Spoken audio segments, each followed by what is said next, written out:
desta carta, então te convido a abrir comigo a sua Bíblia, mais uma vez em Tiago capítulo 2, a partir do versículo 14.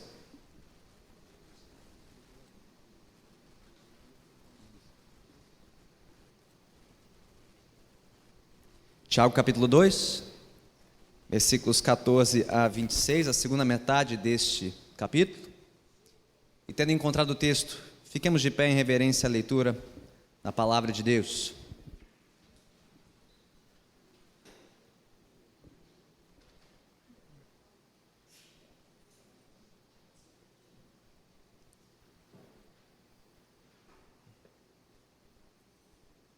Diz assim a palavra do Senhor, conforme registrada na carta de Tiago, no capítulo 2, a partir do versículo 14. Meus irmãos, qual é o proveito se alguém disser que tem fé, mas não tiver obras? Pode acaso semelhante fé salvá-lo? Se um irmão ou uma irmã estiverem carecidos de roupa e necessitados do alimento cotidiano, e qualquer dentre vós lhes disser: ide em paz, aquecei-vos e fartai-vos, sem contudo lhes dar o necessário para o corpo, qual é o proveito disso? Assim também a fé, se não tiver obras, por si só está morta. Mas alguém dirá: tu tens fé e eu tenho obras.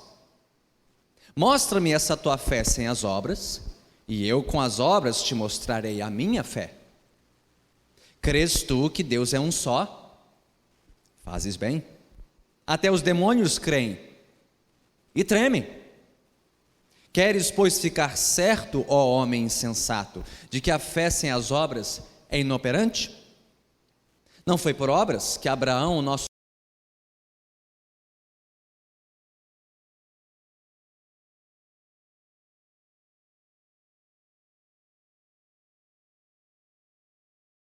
espírito é morto? Assim também a fé sem obras. Soberano Deus, pedimos humildemente agora que a palavra inspirada que lemos e ouvimos seja aplicada pelo Teu Santo Espírito às nossas mentes e aos nossos corações. Que a nossa consciência seja despertada e incomodada nesta manhã, para avaliarmos a nossa vida e a fé que nós professamos diante de Ti. Para nos olharmos no espelho da Tua palavra e vermos onde estamos em falta, onde não temos vivido à altura da nossa confissão de Cristo como nosso Senhor e Salvador. Mais que isso, Senhor, vem renovar em nossas vidas a convicção dos nossos pecados. Vem nos conceder de novo quebrantamento e arrependimento de alma, a fim de que possamos dar fruto de arrependimento, por meio de uma fé operante, uma fé viva, uma fé consequente e eficaz. Sim, mais uma vez pedimos, Senhor, não sejamos meros ouvintes negligentes, mas antes praticantes de tudo aquilo que aprendermos da Tua Santa Palavra. Fala conosco hoje, Senhor. Fala comigo, fala com a Tua igreja, que possamos dar ouvidos àquilo que Teu Espírito tem a nos dizer e Te rendermos toda a nossa vida em louvor e gratidão. Assim nós oramos em nome do Senhor Jesus Cristo, que vive e reina para todo sempre. Que a igreja diga amém. Podemos nos assentar.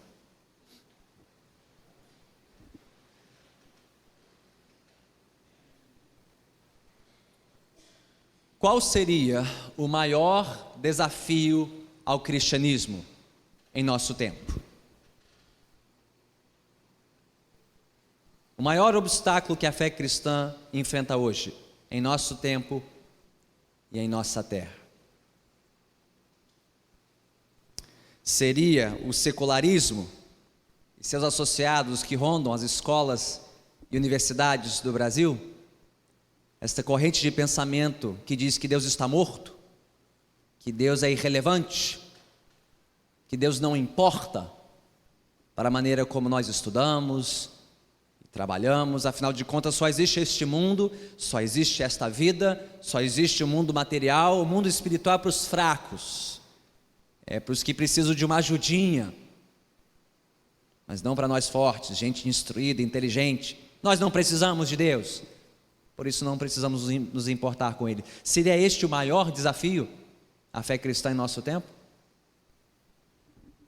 Ou seria esta agenda progressista e liberal, que também tomou conta das escolas, dos centros de formação da próxima geração no Brasil, questionando valores tradicionais, ensinando novos valores estranhos aos nossos filhos, sobretudo sobre o casamento, família, gênero, sexualidade?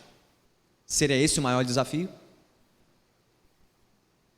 Ou seria o pluralismo religioso e um multiculturalismo militante que diz que todos os caminhos levam para Deus? Tal qual política e futebol, religião não se discute, cada um tem a sua e não se fala mais nisso. Todos os caminhos são igualmente verdadeiros, não importa a fé que você tem, desde que seja sincera. Seria esse o maior desafio? Bem, certamente todos esses são grandes desafios para a fé cristã em nosso tempo. Mas existe um outro desafio que talvez não esteja em nosso radar, e ele se chama nominalismo. Pastor, o que é isso? Explica para mim, o que é nominalismo? Nominalismo, como diz o próprio nome, é um compromisso com Deus de nome somente, de boca somente, da boca para fora, uma fé de aparência, uma fé fingida, um verniz de espiritualidade que cobre uma vida mundana, secular, igual dos demais. Um compromisso de nome apenas com Jesus, mas sem uma conduta e um comportamento à altura da nossa profissão de fé. Estima-se no Brasil que hoje somos 40 milhões de evangélicos, é o que diz o censo mais recente. Quando perguntados sobre as suas convicções religiosas, 40 milhões de brasileiros disseram-se crentes evangélicos. Cerca de 20% da população nacional, 1 em cada 5 brasileiros, se identifica com a fé evangélica.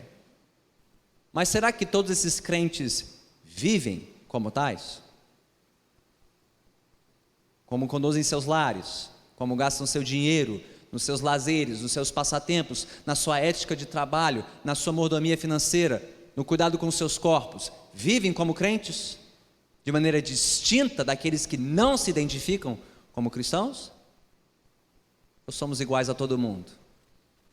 Um discurso um pouquinho diferente, mas uma vida aparentemente igual ao dos demais.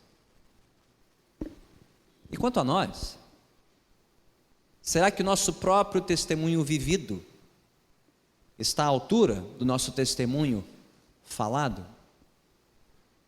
Como temos refletido nesta série, será que estamos vivendo conforme nós cremos?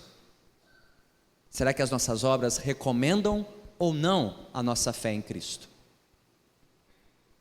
E o quanto isso pode dificultar e até impedir que descrentes, os que não professam a fé em Jesus, se aproximem do Evangelho, por conta das nossas más obras, por conta da nossa incoerência. Nossa, digo, igreja evangélica como um todo no Brasil. Irmãos e irmãs, a verdade é que esse não é um novo desafio na história. Outros servos de Deus já tiveram que lutar contra esta praga do nominalismo. Homens como Martim Lutero e João Calvino, na Reforma Protestante do século XVI, chamando a igreja de volta ao Evangelho, de volta ao arrependimento, a uma vida coerente com os princípios da Palavra de Deus. Pregadores como Charles Spurgeon e J.C. Ryle na Inglaterra do século XIX também. Mas o desafio é ainda mais antigo que isso. O próprio Senhor Jesus teve que enfrentar tantas vezes a incoerência da fé dos seus discípulos, os seus seguidores mais próximos. Quantas vezes ouvimos Jesus confrontando os seus discípulos, homens de pouca fé? Homens querendo ser maiores uns que os outros, disputando os lugares de poder no reino. Homens que diziam seguir o mestre, num instante e no seguinte viviam e se comportavam como estranhos à palavra de Deus. E gente, parece que o problema persistiu, pois ele também está identificado nos escritos dos apóstolos, dos líderes da igreja apostólica. Ao lermos as cartas do Novo Testamento, vemos os autores dizendo de novo aos seus leitores para que vivam de acordo com a fé que professam, inclusive aqui, na epístola de Tiago. Se você tem acompanhado a série conosco até aqui, você já ouviu Tiago nos alertando repetidas vezes sobre o engano de uma religião incoerente e inconsequente. Para refrescar a memória, volte lá para o capítulo 1. Mantenha sua Bíblia aberta em Tiago, por favor. Volte comigo para o primeiro capítulo. E quantas vezes Tiago já usou essa expressão, já alertou os seus leitores para que não se enganassem com a sua religiosidade. Está lá, por exemplo, em Tiago, capítulo 1, no versículo 16, não? Que diz: não vos enganeis, meus amados irmãos.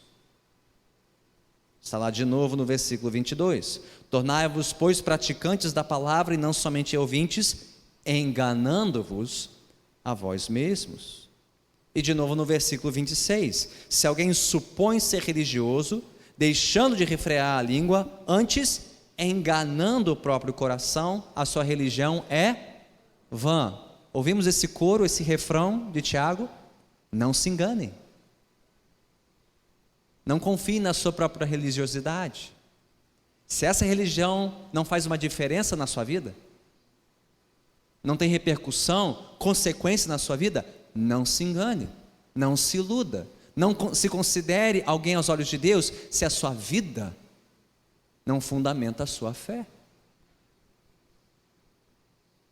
Tiago já fez isso várias vezes nesta carta e continuará fazendo, nos exortando a cultivar uma fé atenta à palavra de Deus e operante, que ele disse lá no capítulo 1 também, a partir do versículo 22, que não devemos ser meros ouvintes, mas sim praticantes. Não sejam ouvintes negligentes, mas sim fiéis praticantes da palavra.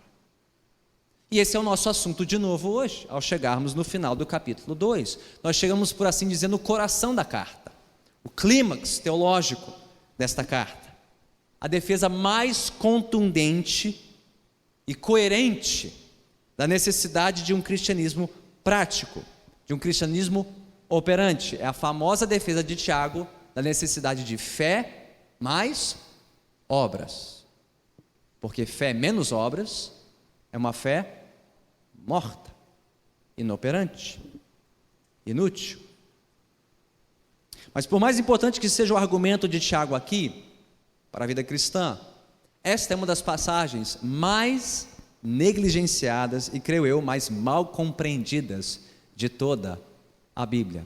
Razão pela qual temos que parar um pouquinho para pensar melhor nessas palavras que acabamos de ouvir.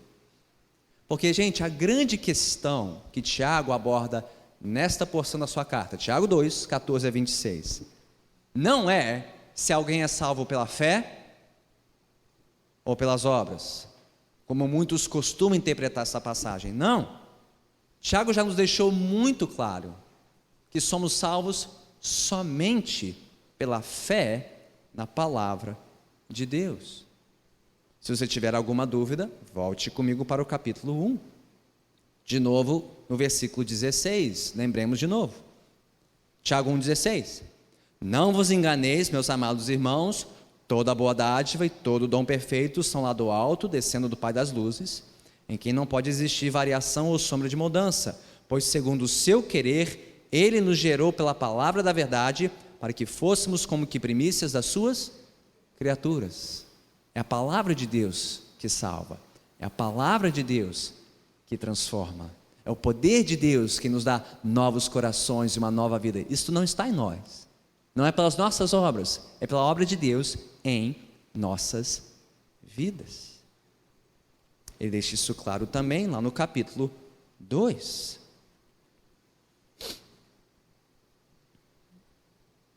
O que ele diz ali? O que é poderoso para nos salvar? Quem tem o poder para nos salvar? É a palavra de Deus operante em nossas vidas.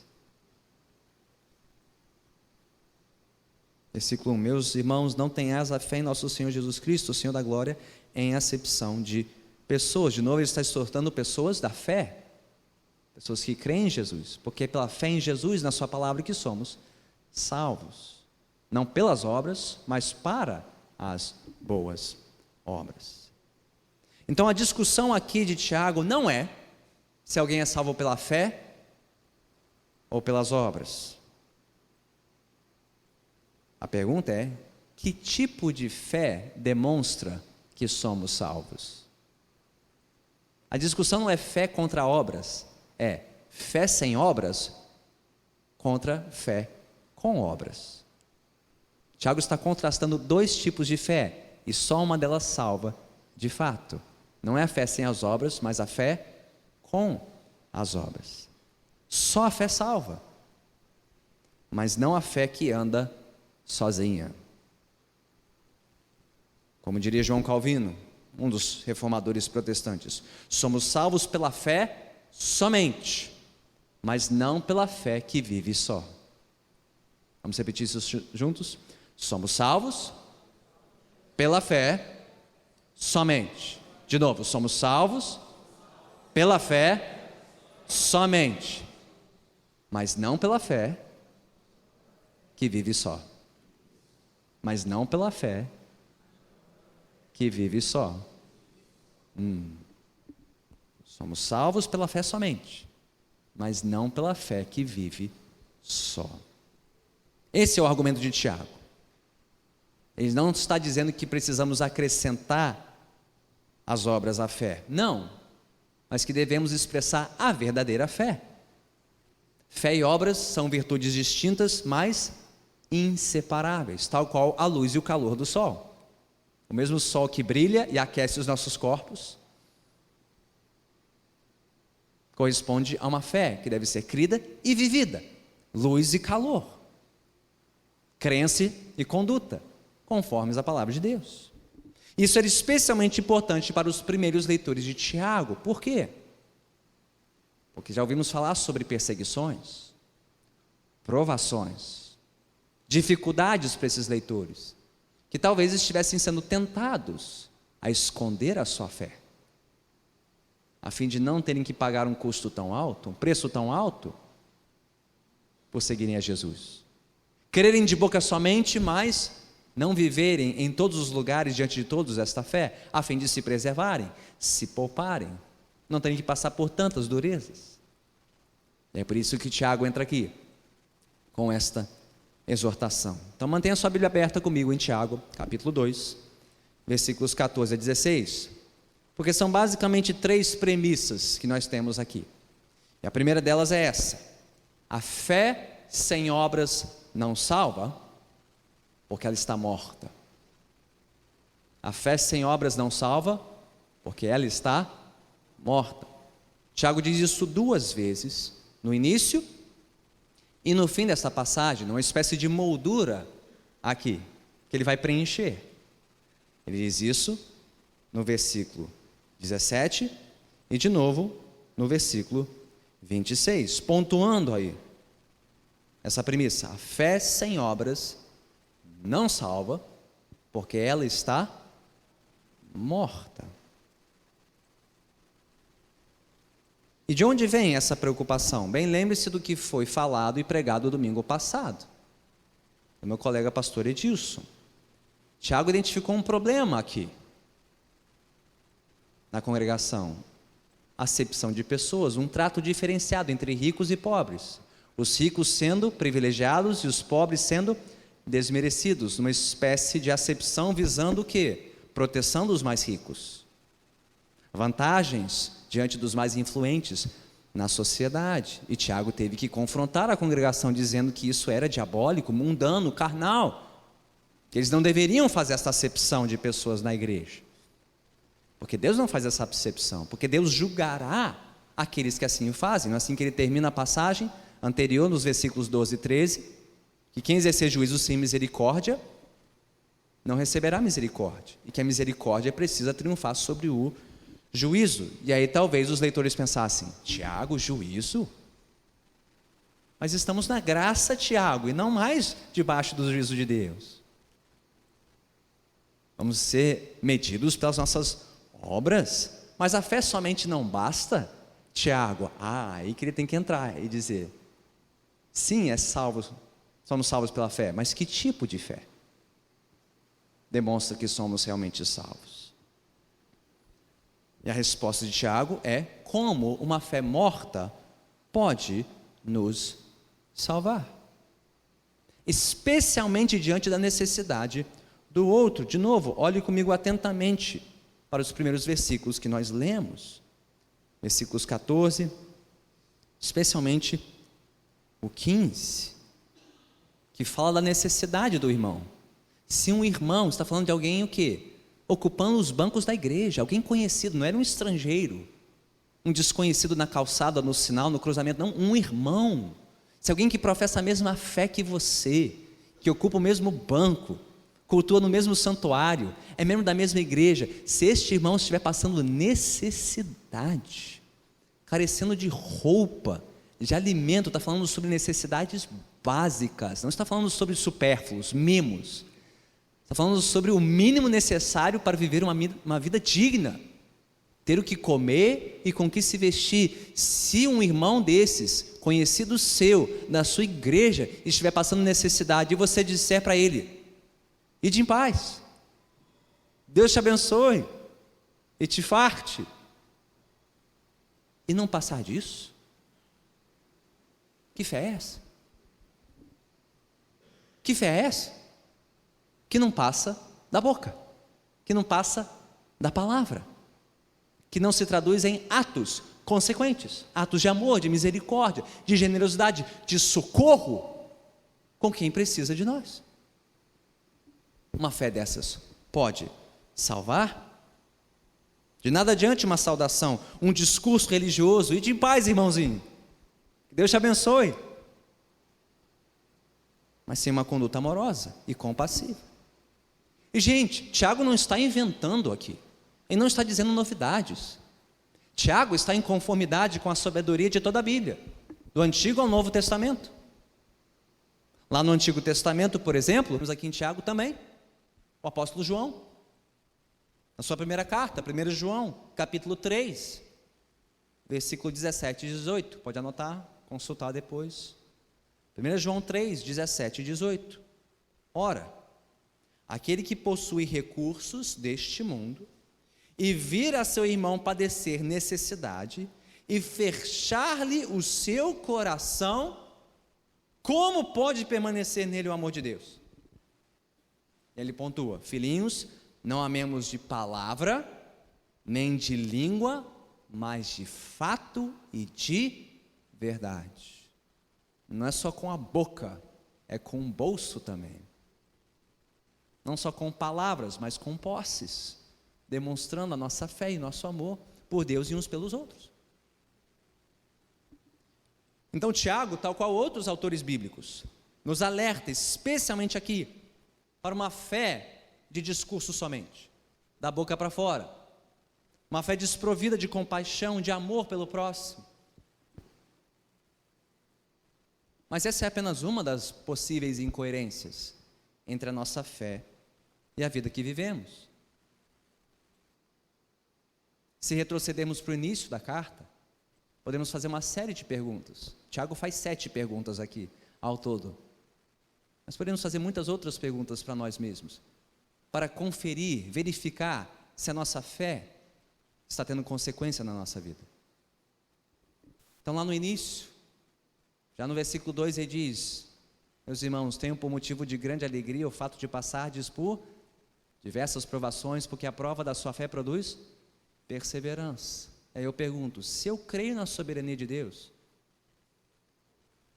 se nós cremos na soberania de Deus sobre as nossas provações, de que adianta crer que Deus é soberano e não perseverarmos na provação? Que fé é essa que crê que Deus está no controle, mas que não nos faz perseverar quando as coisas fogem do nosso controle? O seguinte, de que adianta crer na sabedoria de Deus, saber que Deus sabe tudo e melhor que nós, e não orarmos por sabedoria na hora da provação? De que adianta crer que Deus é todo sábio e não pedimos mais sabedoria para as nossas vidas? De que adianta crer na providência de Deus? Você crê que Deus é o nosso provedor, é a nossa fonte, é o nosso sustento? De que adianta crer nisso e não se contentar na hora da privação? Quando não temos tudo o que gostaríamos e desejaríamos, mas o suficiente para viver. De que adianta crer que Deus é o nosso provedor e viver descontente com o que temos, aflito pelo que ainda não temos? De que adianta crer que Deus não muda, mas acusá-lo no momento da tentação? Ah, Deus me abandonou, Deus me esqueceu. Deus muda? Ele não é o mesmo ontem, hoje e sempre. Como acusá-lo então de que Ele nos esqueceu ou nos abandonou? De que adianta crer na palavra de Deus? Você crê que a Bíblia é a palavra de Deus? Inspirada, inerrante, infalível? De que adianta crer nisso e não lê-la? Não estudá-la?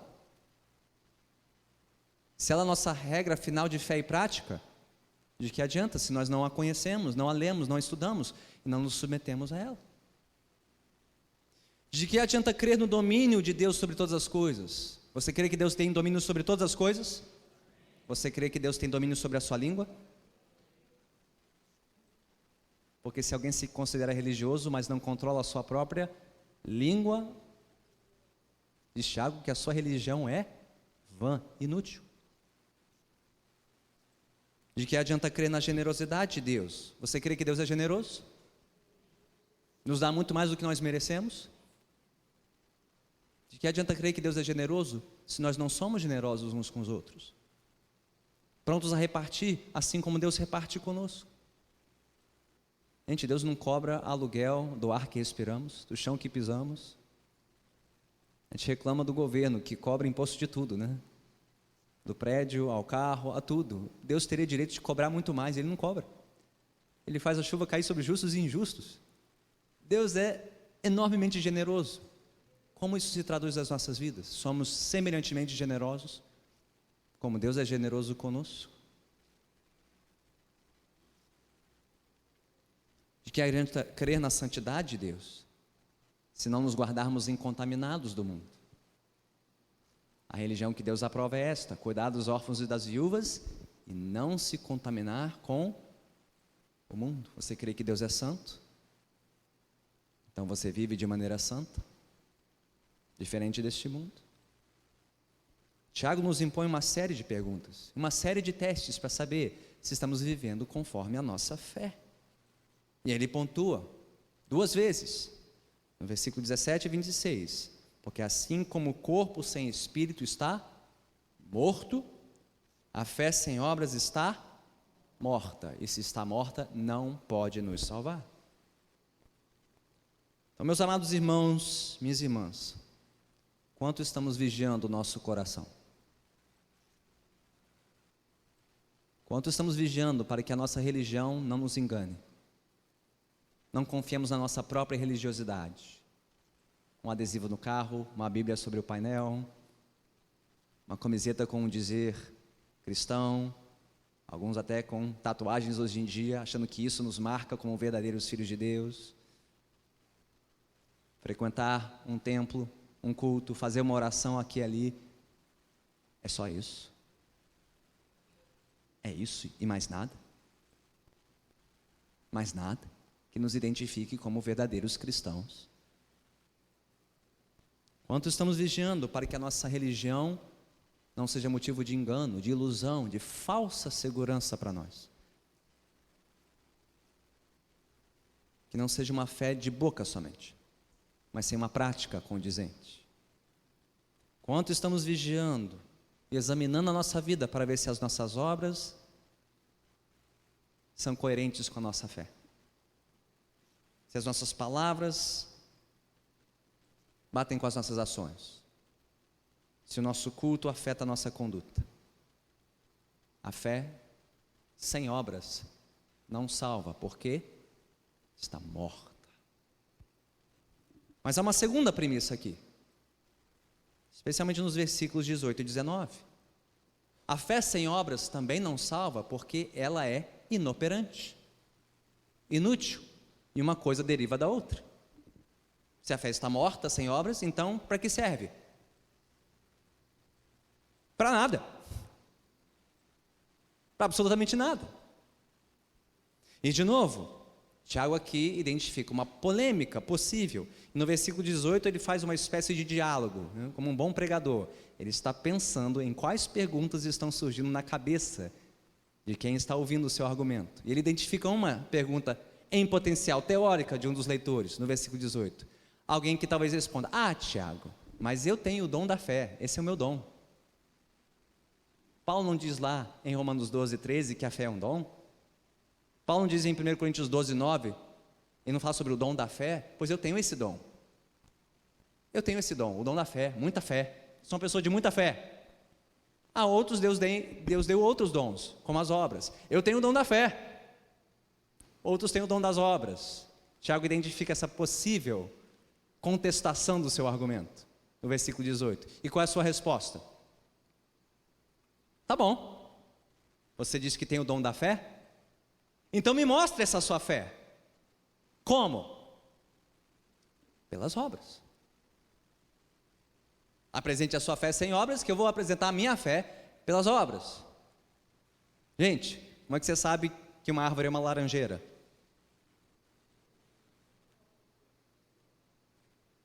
Se não der laranja, não é laranjeira, né? Como é que você sabe que uma bananeira é uma bananeira? Ela tem que dar banana. Como é que você sabe que uma macieira é uma macieira? Tem que dar fruto condizente com a árvore, sim? Como é que você sabe que um cristão é um cristão? Tem que ter fruto. Essa fé tem que aparecer, tem que se traduzir por meio de uma vida semelhante à de Cristo. É isso que Tiago está contestando aqui. Mostre-me a sua fé sem obras, e eu te mostrarei a minha fé com obras. São coisas distintas, mas inseparáveis. Ele dá 2 testes aqui, simples. O primeiro é esse: a fé só pode ser demonstrada pelas obras. Como é que eu posso saber, averbar, verificar se alguém realmente crê no que crê? Se vive segundo o que crê. Eu gosto de usar o seguinte exemplo. Quantos aqui têm ciência, conhecimento da viagem do homem à Lua? Todos já ouviram essa história, sim? Você aprendeu na escola. Quantos acreditam que a história é verdadeira? Tem gente que duvida, que acha que foi uma grande farsa, né? Então deixa eu voltar. Primeiro, quantos têm conhecimento desse relato? O homem foi à Lua. Todo mundo já ouviu falar disso, sem novidade. Foi à Lua? Não, já foi. Okay. Cresce. Quantos acreditam que a história é verdadeira? A maioria. Agora, quantos confiariam a sua vida para entrar numa espaçonave e ser lançado a milhares de quilômetros da Terra em direção à Lua? Ué, cadê a sua fé? Você não acredita? Confia ou não confia? Então uma diferença entre saber algo, consentir que é verdadeiro e confiar nessa verdade. Pergunte a 10 brasileiros se eles têm fé em Deus, e 10 vão dizer: eu tenho fé. Ok, você crê que Deus existe?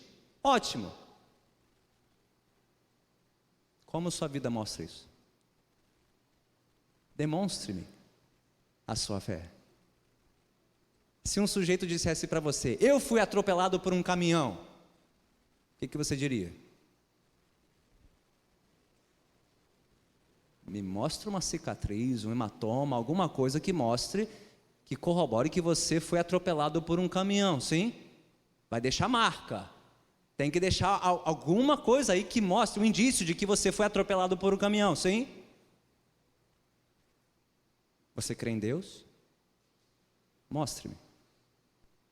Mostre-me as marcas. Me mostre quem você era antes e quem você se tornou depois de conhecer a Deus em Cristo. Você tem fé? Diz Tiago, que bom, mostre-me a sua fé pelas suas obras.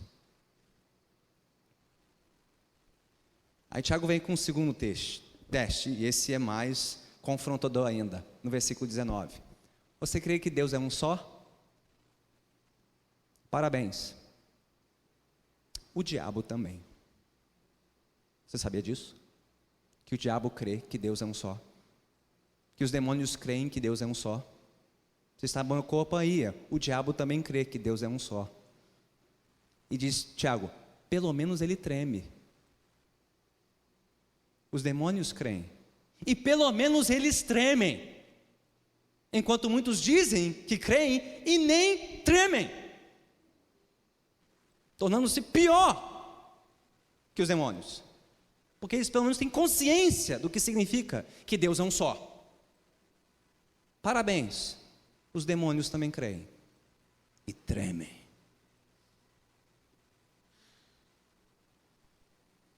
Então a questão não é quanto conhecimento você tem sobre Deus.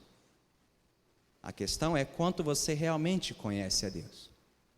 Quanto isso muda a sua vida, transforma o seu procedimento. Na igreja, em casa, no trabalho, onde for. Diante dos olhos dos outros, ou escondido de todo mundo, numa rede social. Não importa. Deus sabe, Deus conhece. Você o conhece. Isso muda a sua vida. Mostre-me a sua fé pelas suas obras. Importa saber não só se você tem uma teologia bíblica, histórica, ortodoxa, arrumadinha, uma teologia toda certinha, sem saber o quanto essa teologia te possui, te muda, te transforma somente o seu coração. Porque do contrário, a sua fé é morta, e se está morta, ela é inútil, inoperante. Eu me lembro disso. Como Deus me confrontou com isso. Quando eu estava iniciando o meu mestrado na outra América, me aprofundando nos estudos teológicos. Chegou um determinado momento no ano em que eu pude tirar uma folga, um pequeno recesso dos estudos, fui visitar uma família, amiga da minha família nos Estados Unidos. Fui recebido no aeroporto por esta família, no caso a mãe, esposa, foi me buscar com seus filhos, e ela também estava começando a estudar teologia, queria saber com quem eu estava estudando, quais livros eu estava lendo. Ela fez várias perguntas, e eu respondendo, e finalmente ela virou para mim e disse, e quanto isso te faz amar mais a Jesus? E eu parei e pensei, disse, ninguém me perguntou isso antes. Como assim nenhum professor me perguntou isso? Estudando, aprendendo, acumulando conhecimento, e a grande pergunta é, e daí? Quanto isso está mudando a sua vida? Sentar no banco da igreja, ouvir a palavra de Deus, estudar as escrituras, acumular conhecimento, para quê?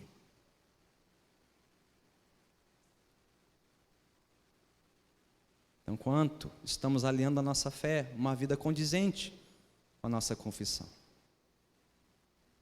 Quanto a palavra que está alimentando a nossa mente está descendo para o nosso coração, transformando a nossa vida. A fé sem obras não salva, porque ela está morta. Se não te faz um homem diferente, uma mulher diferente, um pai diferente, uma mãe diferente, marido diferente, esposa diferente, filho diferente, filha diferente, irmão diferente, irmã diferente, é uma fé morta, inútil, inoperante, não salva. Mas uma terceira e última premissa é o contraponto. Vemos isso principalmente nos versículos 20 a 25. A fé com obras, essa sim salva, essa sim justifica, porque ela agrada a Deus. E aí chegamos na discussão maior, a treta maior. E agora? É Paulo ou Tiago que vai vencer no ringue?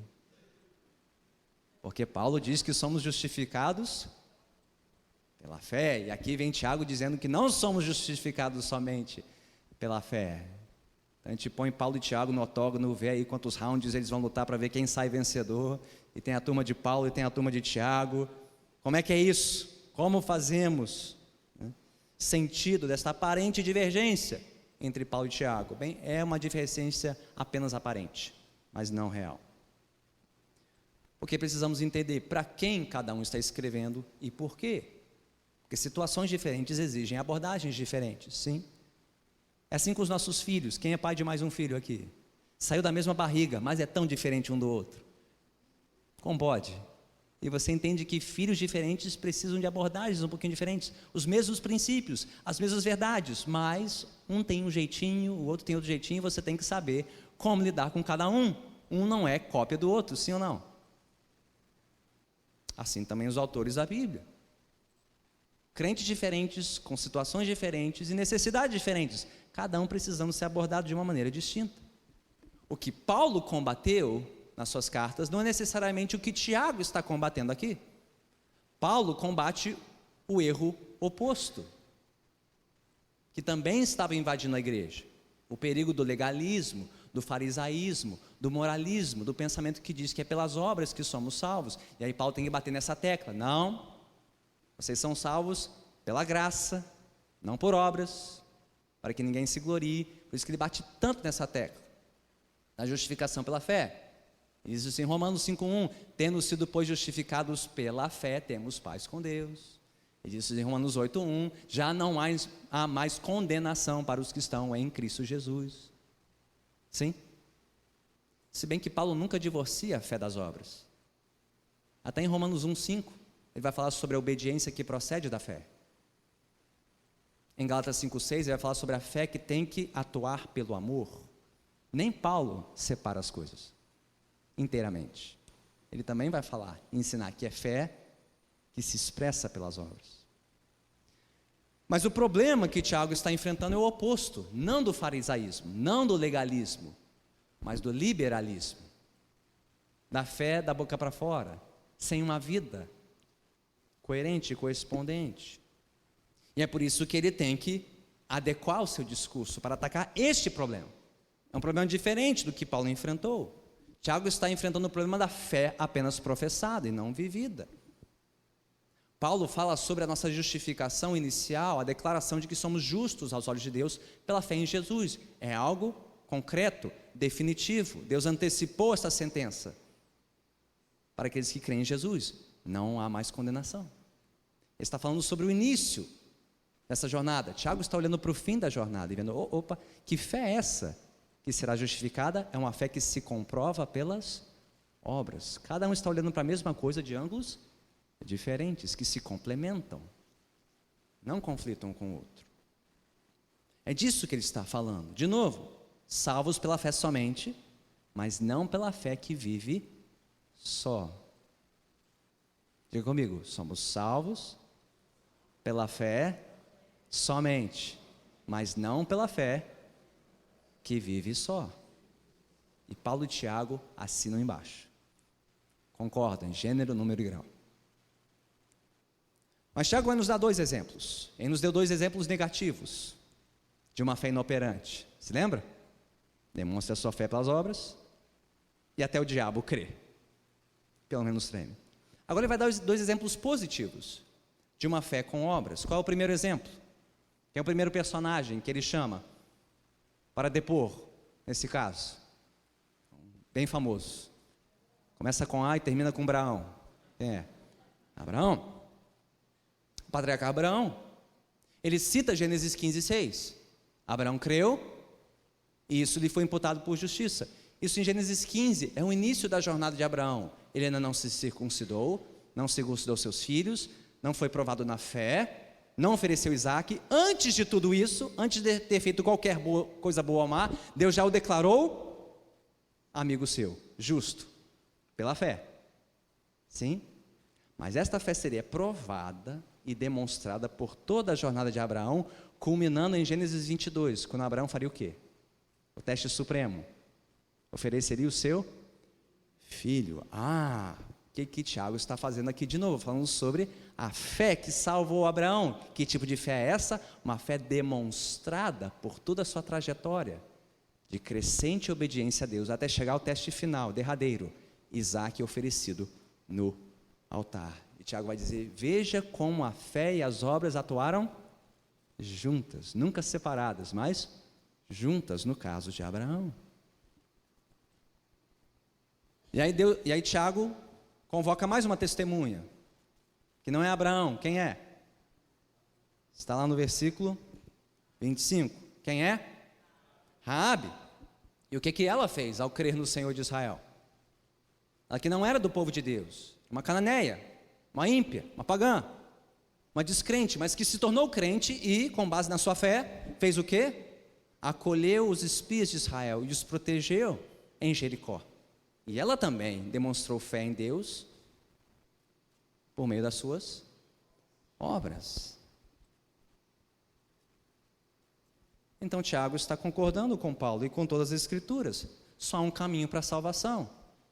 É pela graça, mediante a fé, para as boas obras. Pela graça, mediante a fé, para boas obras. Não é isso que a gente leu em Efésios 2?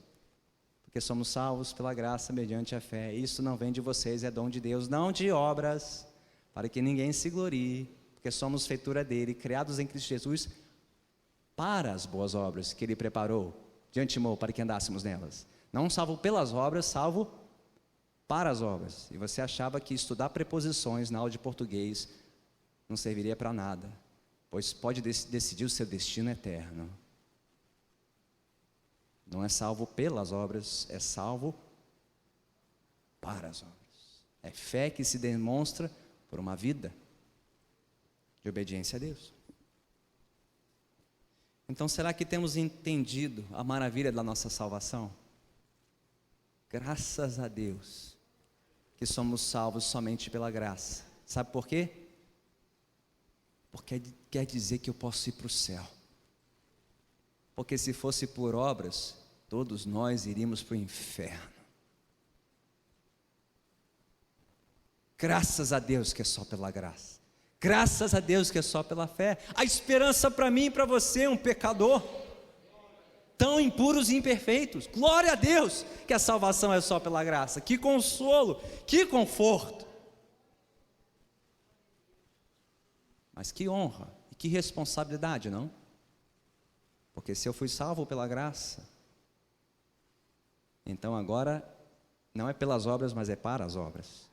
Não por culpa, mas por gratidão a quem me salvou. Fé com obra salva e justifica, porque somente esta agrada a Deus.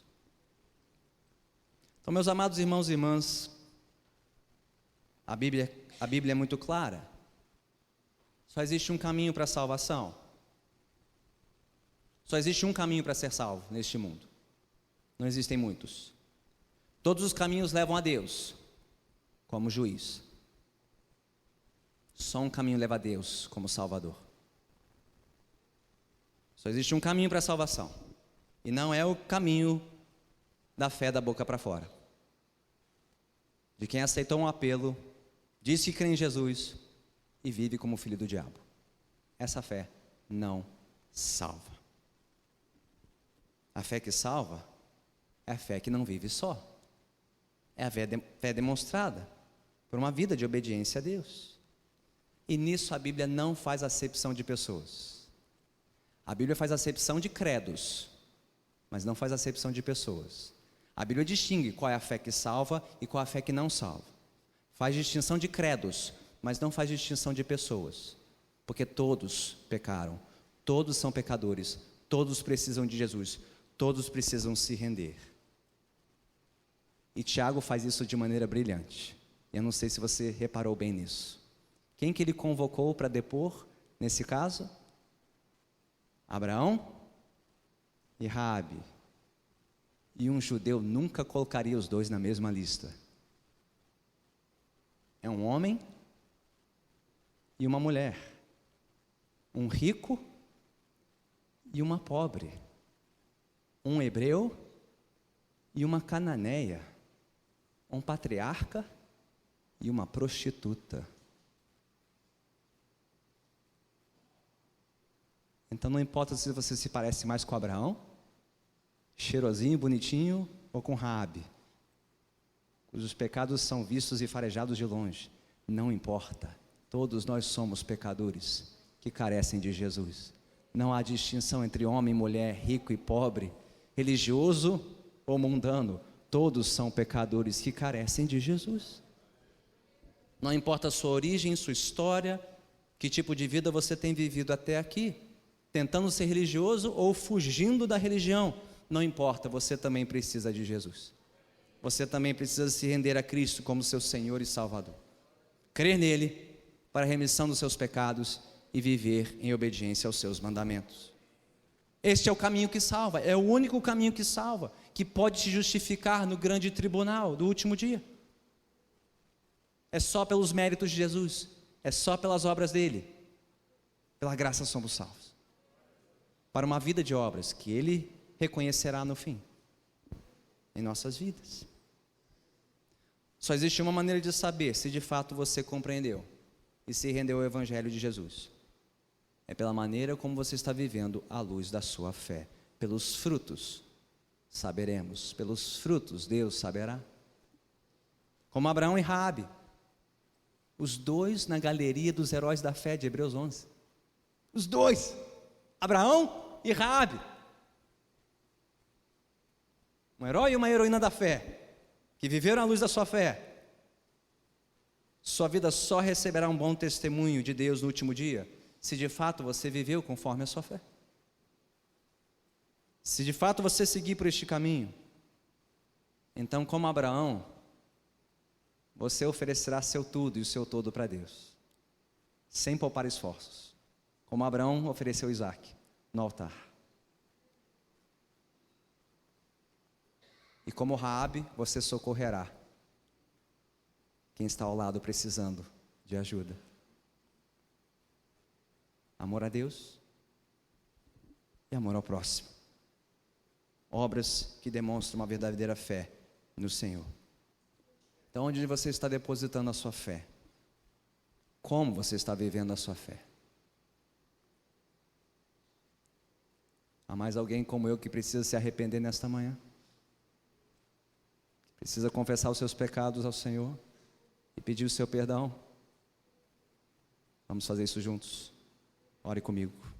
Feche seus olhos, curve sua cabeça.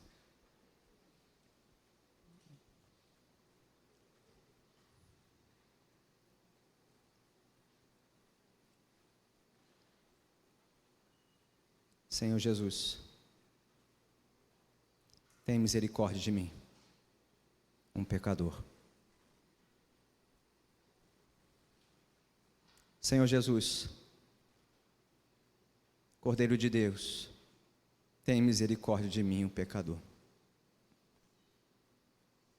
Senhor Jesus, Cordeiro de Deus, que tira o pecado do mundo, tem misericórdia de mim, um pecador. Senhor, todos nós somos pecadores, carentes do teu perdão. Mesmo nós que temos feito tudo ao nosso alcance para vivermos segundo a tua palavra, ainda somos devedores. Tem misericórdia de nós também. Renova o teu perdão sobre as nossas vidas. Livre-nos de uma fé fingida, de uma fé enganosa, iludida. Livre-nos de confiar na própria fé, na nossa própria moralidade e religiosidade. Ajude-nos, Senhor, a vivermos segundo a fé que professamos em Ti.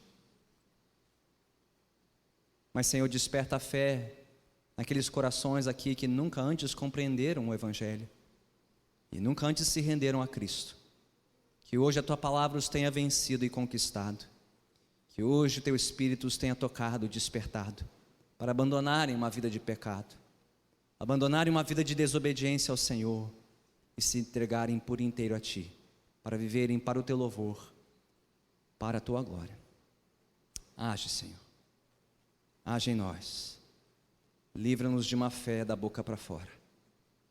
Livra-nos de uma mera aparência religiosa. Faz-nos verdadeiros filhos Teus, em palavra e em verdade, pela Tua graça, para o louvor da tua glória. Assim nós oramos, te agradecemos, em nome do Senhor Jesus. E todos que assim concordam, digam amém. Louvado seja Deus.